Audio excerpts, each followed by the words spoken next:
আসসালামু আলাইকুম ওয়া রাহমাতুল্লাহি ওয়া বারাকাতুহু। আলহামদুলিল্লাহি রাব্বিল আলামিন ওয়াসসালাতু ওয়াসসালামু আলা সাইয়্যিদিল আমবিয়াই ওয়াল মুরসালিন ওয়া আলা আলিহি ওয়া আসহাবিহি আজমাইন।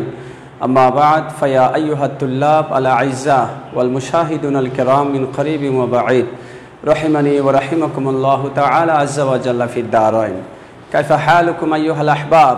আরজু আন্নাকুম বিফাদলিল্লাহি তাআলা ওয়া বিমান্নিহি ওয়া কারামিহি في صحة وعافية، وأنا أيضا بدعائكم الخير الحمد لله في صحة وسلامة.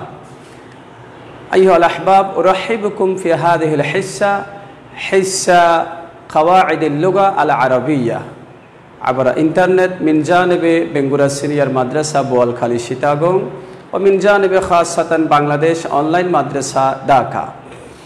أيها الأحباب، أنتم تعلمون نحن نتكلم ونتحدث متواليا عن المادة هداية النحو. اليوم هذه عنوان الدرس لهذا اليوم: إعراب جمع المؤنث السالم وغير المنصرف. প্রিয় শিক্ষার্থীরা, তোমরা যারা আমাদের সাথে নিয়মিত হেদায়াতুন নাহব তথা আরবি দ্বিতীয় পত্রের এই অনলাইন ক্লাসে যারা নিয়মিত আমাদের সাথে অংশগ্রহণ করে যাচ্ছ এবং যারা নতুন করে যুক্ত হচ্ছে, সবাইকে আমি স্বাগতম জানাচ্ছি। তো আজকে আমরা ইসমে মুআরবের যে এরাবের প্রকারের আলোচনা শুরু করেছিলাম, এই এরাবের উপর দ্বিতীয় ক্লাস। গত ক্লাসে আমরা আলোচনা করেছি যে এরাবের দৃষ্টিকোণ থেকে ইসমে মুআরব কত প্রকার ছিল? 16 প্রকার। হ্যাঁ, 16 প্রকার। এবং এই 16 প্রকার ইসমের জন্য এরাব ছিল 9 প্রকার। কেমন? তো গত ক্লাসে আমরা 3 প্রকারের ইসম, মুফরাদ মুনসারিফ সাহি, মুফরাদ মুনসারিফ জারি মাজরা সাহি এবং জামা মুকাসসার মুনসারিফ, এই 3 প্রকারের ইসমের জন্য এক প্রকারের এরাব কেমন? হালত রাফা জম্মা, হালত নসব ফাতহা, হালত জার কাসরার সাথে হবে। কেমন? এই অর্থাৎ এরাবের প্রথম প্রকার আর ইসমে মুআরবের 3 প্রকার, 3টি প্রকার নিয়ে আমরা আলোচনা করেছিলাম।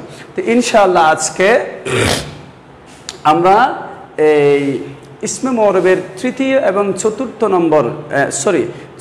এবং পঞ্চম নম্বর ইসিম, অর্থাৎ চতুর্থ নম্বর এরাবের দৃষ্টিকোণ থেকে যে 16 প্রকার, তার চতুর্থ নম্বর ইসিম হলো ইসমে মুআরব হলো জামা মুআন্নাস সালিম, আর পঞ্চম নম্বর ইসিম হলো গায়রে মুনসারিফ। এই 2 প্রকারের ইসিম নিয়ে ইনশাআল্লাহ আমরা আজকে আলোচনা করব। তো প্রিয় শিক্ষার্থীরা, এগুলো খুবই গুরুত্বপূর্ণ বিষয়। যদি তোমরা আরবি ইবারত যদি সহি শুদ্ধভাবে পড়তে চাও, বলতে চাও, কেমন, তাহলে এই এরাবগুলো কিন্তু খুবই গুরুত্বপূর্ণ, এগুলো মনে রাখতে হবে। তো আসো আমরা তাহলে আর দেরি না করি, এই 2 প্রকারের ইসমে মুআরবের এরাব নিয়ে ইনশাআল্লাহ আমরা আমাদের আজকের আলোচনা চালিয়ে যাব। তো প্রথম প্রকার হচ্ছে কি? জামউল মুআন্নাস আস-সালিম। জামউল মুআন্নাস আস-সালিম। কেমন? জামা মুআন্নাস সালিম। জামা মুআন্নাস সালিম কাকে বলে এই আলোচনা অতীত হয়েছে। কেমন? অর্থাৎ যে মুআন্নাসের জমার মধ্যে তার ওয়াহেদের গঠন কি থাকে? ঠিক থাকে। এবং সবচেয়ে বড় কথা হলো জামা মুআন্নাস সালিম, জামা মুআন্নাস সালিম চেনার যে আলামত, সেটা হচ্ছে এই ইসিমগুলোর শেষে আলিফ এবং লম্বা তা থাকে। আলিফ এবং তা থাকে জামা মুআন্নাস সালিমের শেষে। যেমন তুমি দেখো মুসলিমাতুন, মুমিনাতুন, কেমন, কানিতাতুন, হ্যাঁ, হাফিজাতুন, কেমন? এই যে প্রত্যেকটা ইসিম শেষে আলিফতা আলিফতা আলিফতা আলিফতা, কেমন? যেই ইসিমের শেষে এই আলিফ এবং তা থাকে, সেই ইসিম কি হয়? জামা মুআন্নাস সালিম হয়।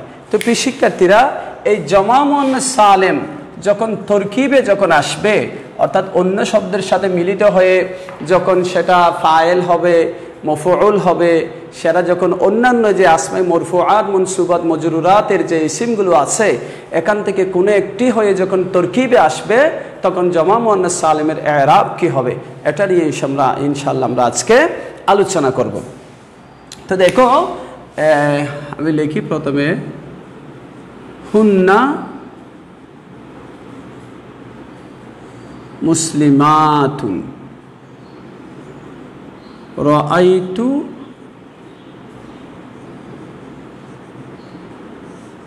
মুসলিমাতিন,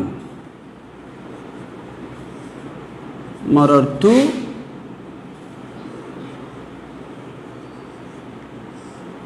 বেমুসলিমাতিন, বেমুসলিমাতিন। দেখো প্রিয় শিক্ষার্থীরা,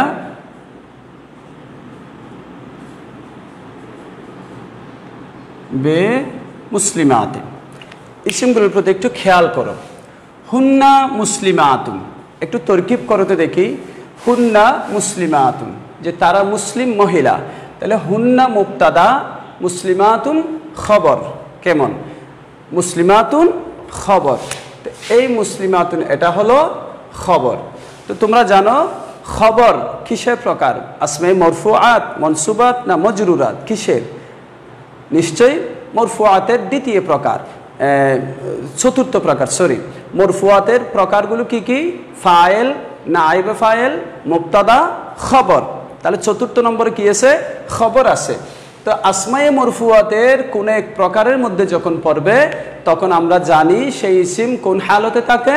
হালতে রফঈর মধ্যে থাকে, হালতে রফঈর মধ্যে থাকে। তো হুন্না মুবতাদা, মুসলিমাতুন খবর। তো মুসলিমাতুন এটা খবর হিসেবে কোন হালতে আছে? হালতে রফঈর মধ্যে আছে। হ্যাঁ, আচ্ছা, তাহলে এই মুসলিমাতুন হালতে রফঈর মধ্যে আছে। রাআইতু মুসলিমাতিন, রাআইতু ফাইল তু জমির ফাইল, মুসলিমাতুন মুসলিমাতিন মাফউল বিহি, অর্থাৎ আমি মুসলিম মহিলাদেরকে দেখেছি। কেমন? তাহলে ফাইল ফাইল মাফউল বিহি, এই যে এটা হলো মাফউল বিহি। তো মাফউল হচ্ছে আমরা জানি আসমাই মনসুবাতের প্রকার, অর্থাৎ সমস্ত মাফউলগুলো হালতে নসবের মধ্যে থাকে। মাফউল কোন হালতে থাকে? হালতে নসবির মধ্যে থাকে। তাহলে এই মুসলিমাতিন হালতে নসবির মধ্যে আছে। মারারতু বি মুসলিমাতিন, আমি মুসলিম মহিলাদের পাশ দিয়ে গমন করেছি। কেমন? মারারতু ফাইল তু জমির ফাইল বা হরফে জার, মুসলিমাতিন মজরুর, জার এবং মজরুর মিলে মারারতু ফাইলের সাথে মুতাআল্লাক হয়েছে। কেমন? তাহলে এই মুসলিমাতিন এটা হচ্ছে বা হরফে জারের মজরুর। তো মজরুর এবং মুজাফ ইলাইহি হালতে জরের মধ্যে থাকে। কেমন? তাহলে এই এরাব কিন্তু আমরা পেয়ে গেলাম। এরাব আমরা কি পেয়ে গেলাম? তো প্রিয় শিক্ষার্থীরা দেখো যে প্রথম মুসলিমাতুন এটা হালতে রফঈর মধ্যে আছে, এবং এই যে মুসলিমাতুন জামা মুয়ান্নাস সালিম হালতে রফঈর মধ্যে কি হয়েছে? রফা হয়েছে। কি হয়েছে? রফা। এবং রফা এটা দুই পেশ দিয়ে হয়েছে। কেন রফা দুই পেশ দিয়ে হওয়ার কারণ হচ্ছে এই যে এই এগুলো প্রত্যেকটির মধ্যে এখানে জর বা কাসরা দুই জের দিয়ে হয়েছে, কাসরা দুই জের দিয়ে হয়েছে। কারণ হলো আমি গত ক্লাসেও বলেছি কি যেই সমস্ত কারণে শব্দের শেষে তানবিন হতে পারে না তার কোনোটি এখানে নেই, অর্থাৎ শুরুতে আলিফ লাম হয়নি এবং এগুলো মুজাফ হয়নি এবং এগুলো গায়রে মুনসারিফও নয়। এইগুলো থাকলে সাধারণত শব্দের শেষে কি হয় না? তোমার তানবিন হয় না। তো এগুলো যদি না হয় তাহলে ফাতহার জায়গায় জবরের জায়গায় দুই জবর, জেরের জায়গায় দুই জের, পেশের জায়গায় দুই পেশ হয়। তো এই হিসেবে দেখো আমরা মুসলিমাতুন, মুসলিমাতুন এটা খবর হিসেবে হালাত রফঈর মধ্যে আছে। তো জামা মুয়ান্নাস সালিম হালাত রফঈর মধ্যে এরাব কি হয়েছে? পেশ হয়েছে, পেশ হয়েছে। এই মুসলিমাতিন, এই মুসলিমাতিন কেমন? এটা মফউল হয়েছে, এটা মজরুর হয়েছে। এই দ্বিতীয় মুসলিমাতিন হচ্ছে হালতে নসবি মফউল হিসেবে, এটা মজরুর হিসেবে হালতে জাররি। তো প্রিয় শিক্ষার্থীরা দেখো এই জামা মুয়ান্নাস সালিম হালতে নসবি এবং হালতে জাররি উভয় হালতের মধ্যে কি দিয়ে হয়েছে? কাসরা দিয়ে হয়েছে। সুতরাং জামা মুয়ান্নাস সালিমের ইরাব আমরা পেয়ে গেলাম। সুতরাং আমরা এখন লিখতে পারি, এখন আমরা লিখতে পারি জামা মুয়ান্নাস সালিমের ইরাব কি হবে? এখন আমরা এটা লিখতে পারি। কেমন? কি আইয়াকুনার রাফউ বিজাম্মাতে, আইয়াকুনার রাফউ বিজাম্মা, হালত রাফা হালত রফই জম্মার সাথে হবে, অর্থাৎ পেশের সাথে হবে। এই হালত রফই পেশ দিয়ে হয়েছে। কেমন?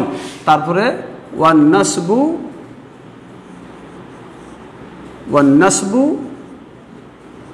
ওয়াল জাররু বিল কাসরাতে, হালতে নসব এবং হালতে জর এটা কি দ্বারা হবে? কাসরা দ্বারা হবে, জের দ্বারা হবে। আশা করি প্রিয় শিক্ষার্থীরা তোমরা বুঝতে পেরেছো। খুব সহজ না? সহজ, কিন্তু একটু খেয়াল করলে কিন্তু সহজ। তাহলে জমা মুয়ান্নাস সালেমের এরাব আমরা পেয়ে গেলাম, এই যে আইয়াকুনার রাফউ বিজাম্মা, আইয়াকুনার রাফউ বিজাম্মা হালাত রাফা জম্মার সাথে, ওয়ান নাসবু ওয়াল জাররু বিল কাসরা হালাতে নসবি এবং জাররি কাসরার সাথে। এবং এই এরাবটা কার সাথে খাস? ওয়াইয়াখতাসু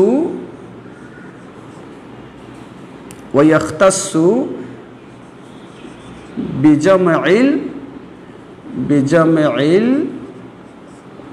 মুআন্নাসিস সালিম। কেমন?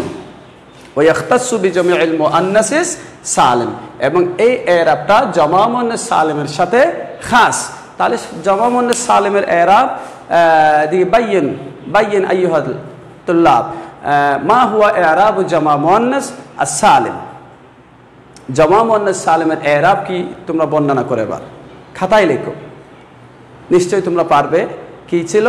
জমা মুয়ান্নাস সালিমের এরাব হলো, জমা মুয়ান্নাস সালিম যখন হালত রফঈর মধ্যে থাকবে তখন পেশ দিয়ে হবে, জম্মা দিয়ে হবে। আর হালতে নসবি এবং জররির মধ্যে, জমা মুয়ান্নাস সালিম যখন হালতে নসবি এবং জররির মধ্যে থাকবে তখন কাসরা দিয়ে হবে, ওয়ান নাসবু ওয়াল জাররু বিল কাসরা, জের দিয়ে হবে। কেমন? যেমন দেখো হুন্না মুসলিমাতুন, এটা খবর হিসেবে হালতে রফঈ পেশ দিয়ে হয়েছে। এবং রাআইতু মুসলিমাতিন ওয়া মারারতু বিমুসলিমাতিন, হালতে নসবি হালতে জাররি কি দিয়ে হয়েছে? বিল কাসরা, জের দিয়ে হয়েছে। এটি হলো তোমার জমা মুয়ান্নাস সালিমের এরাব আমরা পেয়ে গেলাম। এটা হচ্ছে এরাবের দ্বিতীয় প্রকার। আশা করি প্রিয় শিক্ষার্থীরা তোমরা বুঝতে পেরেছো। তাহলে জমা মুয়ান্নাস সালিম ইনশাআল্লাহ আমরা এখন চিনতে পারবো, এবং জমা মুয়ান্নাস সালিমের সঠিক সহিহ এরাব আমরা দিতে পারবো, এরাব দিয়ে আমরা লিখতে পারবো, পড়তে পারবো ইনশাআল্লাহ তাআলা আজ্জা ওয়া জাল। তো প্রিয় শিক্ষার্থীরা আমরা ইনশাআল্লাহ আজকে দুটি ইসিমের এরাব নিয়ে কি করব? আলোচনা করব। প্রথমটা শেষ, এবার আসতেছে গায়রুল মুনসারিফ। গায়রুল মুনসারিফ,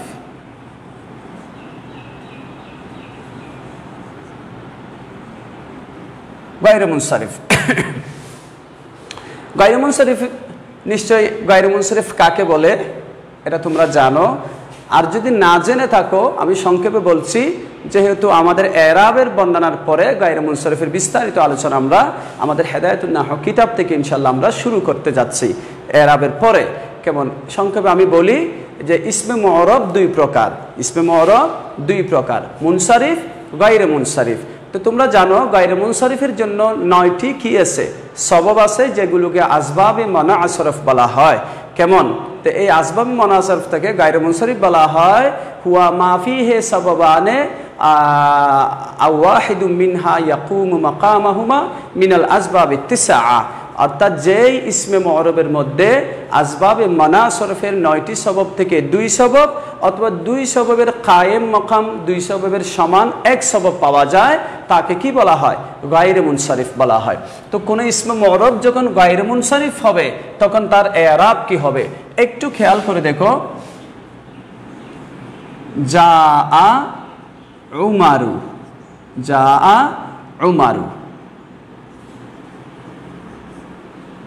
রাআইতু উমারা, মারারতু বে উমারা। এটা যদি মনে রাখতে পারো তাহলে গায়রু মুনসারিফের এরাব আমরা এখান থেকে বের করতে পারবো। কেমন? এরাব মুখস্থ করে রাখার চেয়ে এই যে উদাহরণ থেকে, মেসালগুলো থেকে গায়রু মুনসারিফের এরাব বের করাটাই কিন্তু সহজতম পদ্ধতি। তুমি একটি গায়রে মুনসারিফ দিয়ে একটা উদাহরণ তুমি মনে রাখবে, যে সেখান থেকে গায়রে মুনসারিফের এরাবটা কি করে নিবা, বের করে নিবা। কিভাবে কৌশলটা আমি দেখাচ্ছি, দেখো। উমার এটা গায়রে মুনসারিফ, এখানে দুটি সবব আছে। একটা হচ্ছে আলম হয়েছে, এটা সুনির্দিষ্ট একজন মানুষের নাম, এবং এটার মধ্যে আদল আছে। এটা আমের থেকে উদুল হয়ে কি হয়েছে, আদল হয়েছে, উমর হয়েছে। সুতরাং আলম এবং এই আদল, এই দুটি সবব নিয়ে উমর শব্দটি কি গায়রে মুনসারিফ হয়েছে। তো প্রিয় শিক্ষার্থীরা দেখো, যা উমার, উমার এসেছে, যা ফাইল, উমার ফাইল। তো সুতরাং এই উমর ফাইল হিসেবে হালাতে রফির মধ্যে আছে। তো গায়রে মুনসারিফ হালাতে রফির মধ্যে কি হয়েছে, পেশ হয়েছে, এক পেশ হয়েছে। আমি আগেই বলেছি যে ইসিম গায়রে মুনসারিফ হয়, তার মধ্যে কি হয় না, তানভিন হয় না। গায়রে মুনসারিফের হুকুমের মধ্যে আছে আল্লাহ ইয়াদখুলাহুল কাসরাতু ওয়াত তানভিন ওয়া ইয়াকুনু ফি মাওদাইল জাররি মাফতুহান আবাদা। এটা গায়রে মুনসারিফের হুকুম। গায়রে মুনসারিফের মধ্যে কি হয় না, তানভিন হয় না। এই জন্য গায়রে মুনসারিফ এটা ফাইল হিসেবে এটা হালাত রফির মধ্যে আছে এবং কি হয়েছে, পেশ হয়েছে। রাআইতু উমারা, রাআইতু ফাইল তুজমির ফাইল, উমারা মাফউল বিহি। এখানে মারারতু ফাইল তুজমির ফাইল বা হরফে জার, উমারা মজরুর, জার মজরুর মিলে মুতাআল্লিক। কেমন, তাহলে এই উমারা মজরুর হয়েছে। তাহলে দেখো গায়রে মুনসারিফ হালতে এটা নসবির মধ্যে আছে, হালতে নসবির মধ্যে আছে, এটা হালতে জরুরির মধ্যে আছে। তো গায়রে মুনসারিফ যখন হালতে নসবি এবং জরুরির মধ্যে থাকে, তখন এরাব কি হয়, জবর হয়, ফাতহা হয়। এটি হলো গায়রে মুনসারিফের এরাব। আমরা এই উদাহরণ থেকে কি করে ফেলতে পারবো, বের করে ফেলতে পারবো, তোমরাও পারবে। একটু এই একটা উদাহরণ মনে রাখলে সেখান থেকে কি করে ফেলা যায়, এরাবটা বের করে ফেলা যায় প্রিয় শিক্ষার্থীরা। তো দেখো, তাহলে গায়রে মুনসারিফের এরাব কি হলো, গায়রে মুনসারিফের এরাব হলো, গায়রে মুনসারিফ যখন হালাতে রফির মধ্যে থাকবে তখন পেশ দিয়ে হবে, হালাতে নসবি এবং জররির মধ্যে হলে তখন জবর দিয়ে হবে। তাহলে গায়রে মুনসারিফের মধ্যে কি হয় না, কাসরা হয় না, জের হয় না, জেরের জায়গায় জবর হয়। জেরের জায়গায় যেমন শুরুতে হরফে জার আছে, হরফে জার তো আমরা জানি জের দেয়, কিন্তু গায়রে মুনসারিফের মধ্যে জের দেবে না। গায়রে মুনসারিফের জেরের জায়গায় ওয়া ইয়াকুনু ফি মাওদাইল জাররি মাফতুহান আবাদা। এটা গায়রে মুনসারিফের হুকুম। আল্লাহ ইয়াদখুলাহুল কাসরা ওয়াত তানভিন। গায়রে মুনসারিফের মধ্যে জের হয় না, তানভিন হয় না। ওয়া ইয়াকুনু ফি মাওদাইল জাররি মাফতুহান আবাদান। এবং এখানে জেরের জায়গায় সব সময় কি হয়, জবর হয়। তো প্রিয় শিক্ষার্থীরা, তা আমরা যদি এখন লিখি গায়রে মুনসারিফের এরাব যদি লিখি, তাহলে কি হবে, আইয়াকুনার রাফউ, যে আইয়াকুনার রাফউ বিদ্দাম্মাতে, আইয়াকুনার রাফউ বিদ্দাম্মা, অর্থাৎ গায়রে মুনসারিফ হালাত রাফির মধ্যে থাকলে পেশ দিয়ে হবে। ওয়ান নাসবু ওয়াল জাররু, والنصب والجر بالفتحة হালতে নসব এবং হালতে জার এবং হালতে নসবি এবং জররি বিল ফাতহাতে, হালতে নসবির মধ্যে জবর, হালতে জররির মধ্যে কি জবর। তাহলে গায়রে মুনসারিফের এরাব আমরা পেয়ে গেলাম। গায়রে মুনসারিফ যখন হালতে রফির মধ্যে থাকবে তখন পেশ হবে, কয় পেশ, এক পেশ। মনে রাখবে গায়রে মুনসারিফে কি হয় না, তানভিন হয় না। তবে এটা গায়রে মুনসারিফের বর্ণনার মধ্যে আসবে, ওজনে শেয়ারের জন্য বা অন্য কোনো কারণে যেটা হয় সেটা অন্য কথা। স্বাভাবিক হুকুম হলো গায়রে মুনসারিফের মধ্যে তানভিন হয় না, জের হয় না। এই জন্য গায়রে মুনসারিফ যখন হালতে রফির মধ্যে থাকবে পেশ হবে, এক পেশ। নসবি এবং জররির মধ্যে থাকলে এক জবর হবে। এটাই হলো গায়রে মুনসারিফের এরাব। তো সুতরাং আমরা এখানে লিখে দেব ওয়াইখতাসু বিগায়রিল মুনসারিফ। এই এরাবটা হালতে রফিই জম্মা দ্বারা, নসবি এবং জররি ফাতহা দ্বারা হওয়া এই এরাবটা ইখতাসু বিগায়রিল মুনসারিফ, গায়রে মুনসারিফের সাথে খাস। সুতরাং প্রিয় শিক্ষার্থীরা, দুই প্রকারের ইসিম পড়লাম, জমা মুয়ান্নাস সালেম এবং গায়রে মুনসারিফ। এই দুই প্রকার ইসিমের এরাবগুলো আশা করি তোমরা খুব সহজেই মনে রাখতে পারবে। তাহলে জমা মুয়ান্নাস সালেমের এরাব কি, হালতে রফির মধ্যে কিসের সাথে, জম্মার সাথে, পেশের সাথে। আর পেশ পেশ ওখানে তনবিন দ্বারা হতে পারবে যদি শুরুতে কি না থাকে, আলিফ লাম না থাকে, অথবা সেটা যদি মুজাফ না হয়। কেমন? তারপরে হালত নসবি এবং জররি কাসরার সাথে। তাহলে জমা মুয়ান্নাস সালিমের মধ্যে জবর হয় না, জমা মুয়ান্নাস সালিমের মধ্যে কি হয় না? জবর হয় না। আর গায়রে মুনসরিফের মধ্যে জের হয় না। কেমন? তো জমা মুয়ান্নাস সালিম হালত নসবি এবং জররি উভয়টার মধ্যে কাসরা দিয়ে হয়, আর গায়রে মুনসরিফ হালত নসবি এবং জররি উভয় হালতে ফাতহা দ্বারা হয়, আর উভয় ইসিম হালত রফের মধ্যে জম্মা দ্বারা হবে। আশা করি প্রিয় শিক্ষার্থীরা তোমরা বুঝতে পেরেছো। আল্লাহ পাক আমাদেরকে বুঝা তৌফিক দান করুক। আমিন। ওয়া আখিরু দাওয়ানা আনিল হামদুলিল্লাহি রাব্বিল আলামিন। আসসালামু আলাইকুম ওয়া রাহমাতুল্লাহি ওয়া বারাকাতুহু। মা আসসালামি ইলাল লিকা।